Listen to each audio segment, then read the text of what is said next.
স্বাগত জানাচ্ছি চ্যালেঞ্জ ডিজিটালের পক্ষ থেকে। আমি এই মুহূর্তে রয়েছি কাউনিয়া উপজেলার বালাপাড়া ইউনিয়নের 7 নং ওয়ার্ড 10 নম্বর যে ঘাট, সেই ঘাটে কিন্তু তিস্তা সংস্কারে যে জিও প্যাক ফলানো হচ্ছে যে নদী ভাঙ্গনের রক্ষার্থে, সেই নদী ভাঙ্গন রক্ষার্থে যে জিও প্যাকগুলো ফলানো হচ্ছে, আসলে এটি কি নিয়ম মেনে কি ফলানো হচ্ছে কিনা সেই বিষয়ে আজকে আপনাদের জানানোর চেষ্টা করব। জিও প্যাকগুলো আপনি পানিতে ফেলতেছেন, আপনি কি জানেন যে জিও প্যাক ফেলার নিয়মটা কি? না ভাই, আমি জানি না। আচ্ছা, আপনার কাছে কি কোনো নকশা আছে? এই যে জিও প্যাক ফেলানোর নকশাটা কি আছে আপনার কাছে? কিন্তু নকশা তো ভাই এখানে তো হয় না ভাই। হ্যাঁ, কি হয় তাহলে? এখানে মনে করেন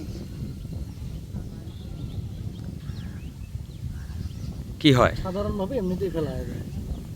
সাধারণভাবে এটা আমি বলতে পারবো না, এটা আমি জানি না। আসলে এই যে পানিতে যে বস্তাগুলো পড়তেছে, আসলে বস্তাগুলো কোথায় যাচ্ছে আপনি জানেন কি?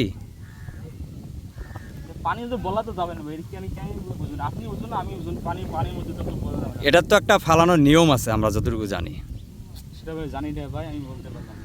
তা আপনি বলতে পারবেন না? আপনি এই জায়গায় দায়িত্ব নিয়ে আছেন যে আপনার ঠিকাদারি প্রতিষ্ঠান আপনাকে দায়িত্ব দিয়ে রাখছে, আপনি জানেন না, আপনার ঠিকাদার এখানে নাই, আপনি কিভাবে ফেলতেছেন তাহলে? আপনি কিসের দায়িত্বে আছেন এখানকার? বলেন তো। বলেন আপনি কিসের দায়িত্বে আছেন? ভাই এমনি আমি দেখাশোনা করি, এটাই আমার। দেখাশোনা করেন, ঠিক আছে, আপনি দেখাশোনা করেন, কিন্তু ব্যাগগুলো কোথায় যাচ্ছে পানিতে এটা তো আপনি জানেন না। তাহলে আপনি কিভাবে ফেলতেছেন এই জিও প্যাক? এটা তো একটা নকশা থাকার কথা, সেই নকশাও আপনার কাছে নাই। তাহলে আপনি এই জিও প্যাকগুলো ফেলতেছেন পানিতে, পানিতে কোথায় যাচ্ছে আপনি তাও বলতে পারেন না। তাহলে এটা তো সরকারের কোটি কোটি টাকা ব্যয় এখানে এই। আমি জানি না, বলতে পারলাম না ভাই। একটু তুই কত তুই কয়? আপনি শোনেন, আপনি মনে করেন যে এই যে জিও প্যাকটা যে ফেলতেছেন, আসলে জিও প্যাকটা কোথায় যাচ্ছে? তারপরে হবে আবার 21 ফিট মোট নিচে ঢালাই ঢালু।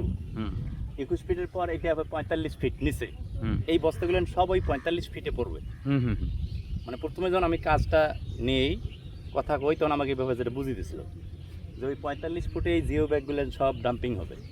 হওয়ার পর 45 ফিট যে এটা খুঁড়ছি, ওটা অন্যজনকার কাজ না। ওরা এখান থেকে ওই মাথাতে খুঁজছিল, কিন্তু ওই মাথা থেকে এই পর্যন্ত ওইটা কিন্তু স্কুটার দিয়ে বাড়লো তোলা, এখানে ড্রেন করা আছে। এই পানি আসার কারণে আবার পুরি উঠছে। এই 45 ফিটও এই সব বস্তা যাবে। যাওয়ার পর এখানে যে পিচিং হবে, পিচিংয়ের বস্তা আলাদা সিমেন্ট বলবি হবে। হয় ওই নিচের বস্তার এই বস্তা একটা হওয়ার পরে ফির হবে, মানে তার উপর দিয়ে দুইটে করে বসবে, তার উপর দিয়ে একটা এরকম করে ওটা বলে কি না করে পানির ধাক্কা টাকা সিজন ওই বস্তার লাগে। এইটা একটা গ্রাইন্ডিং একটা হবে।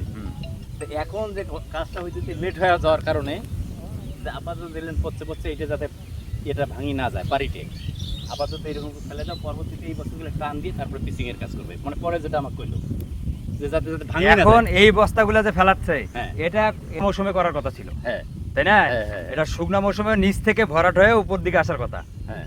আর এটা কিন্তু এই যে বস্তাগুলা সরকারের কোটি কোটি টাকা ব্যয়ে যে এই বস্তাগুলা, এগুলা মনে করেন এখন নিয়ম বহির্ভূত ভাবে এগুলো ব্যবহার হচ্ছে। সাইটগুলোতে হচ্ছে হ্যাঁ। এটি নিয়ম ছাড়াই। দেখলেন ফির আবার আমাকে যেটা কইছে, দেখলেন তখন আবার ডিসেম্বর করবে, পানিতে টান দেবে। এই বস্তা গেলেন আবার ওই মাঝে দিয়ে পিচিংয়ের কাজ, আবার কার্পেট দিতে হবে, পিচিংয়ের কাজ করবে। আমার যেটা আর কি